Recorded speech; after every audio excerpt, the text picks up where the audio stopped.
Ландыш Рәмзил Хөрмәтуллиннар авырлыклар алдында башыймыйча барлык киртәләргә бергә каршы торырлык көчле гаилә. Гел бергә алар. Район үзәк китапханәсенә гаиләләре белән ял итәргә килгәч, күреп сөйләштек без алар белән. Гаилә башлыгы Рәмзилнең моннан 5 ел элек бик каты хәле китә. Тәне уттай кыза, күз аллары караңгылана башлый. Анализлар биргәч, Рәмзилнең бөере эшләнмәгән ачыклана.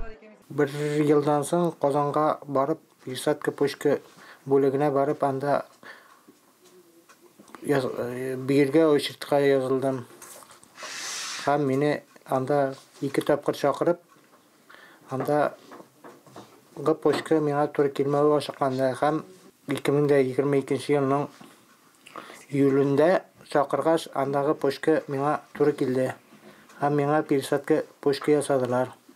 5 ел дәвамында атнага 3 мәртәбә Йорчолы шәһәренә гемодиализга йөрий ул. Казанның клиник хастаханәсенә барып, донор бөергә чиратка да басалар. Үзенә туры килердәй бөерне төгәл 5 ел көтәргә туры килә Рәмзилгә. Үзенең туган көнендә, 35 яшы тулган көндә аңа бөер күчереп утырту буенча уңышлы операция ясала. Гемодиализга йөргәндә кичтән кайткачның хәле төрлечә була инде, авыр чаклары да була. Гемодиализдан соң бик авыр инде.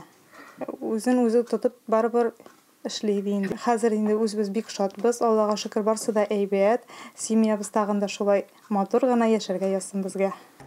Уллары Рәзилгә 6 яшь, бәхетле гаилә үзара ихтирам белән генә түгел, саф мәхәббәт белән дә балкып тора. Ландыш белән Рәмзил интернет челтәре аша танышканнар. Бер-берсенә бер күрүдә гашыйк булып, мәхәббәтләрен авырлыклар аша кичерерлек аллы хисне күз карасыдай саклыйлар. Тормышка оптимизм һәм ярату белән караучы бу гаиләдән дәрт һәм энергия бергелә. Лилия Шәймиева, Динар Нуртдинов, Мөслим телевидениесе.